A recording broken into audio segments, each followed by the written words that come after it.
গদাধরের বিবাহ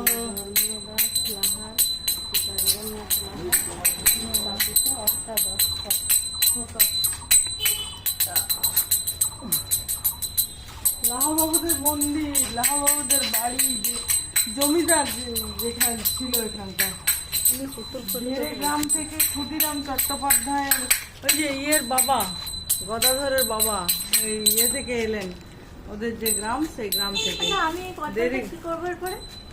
দেরে গ্রাম থেকে। ওইটাই বাজাবি, আর কি হবে তোর, কোতাল বাজিয়ে যাবি। চন্দ্রমণি যোগেশ্বর দ্বারে ইত্যাদি সব আছে। দেখো ছবিগুলো আমি তোমাদের ভিডিও করে রাখলাম, যদি মন যায় পরে দেখবে। এই তো ইয়ে জন্ম, রামকৃষ্ণদেবের জন্ম।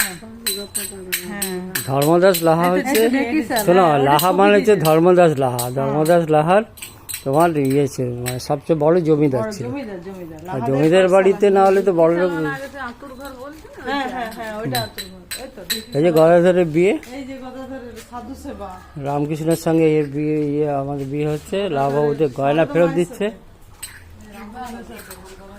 লাহাবাবুদের গয়না ফেরত দিচ্ছে। নারী মেয়ে সেজে চলে গেছিল।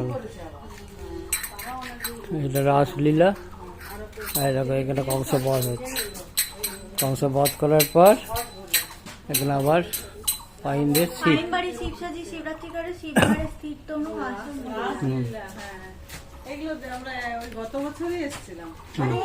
গত বছর তোমরা এসেছিলে, আমি তার একটা এসেছিলাম যেটা মনেই পড়ছে না, অথচ আমি যতবার দেখছি ততবার মনে হচ্ছে এগুলো তো আমি আগে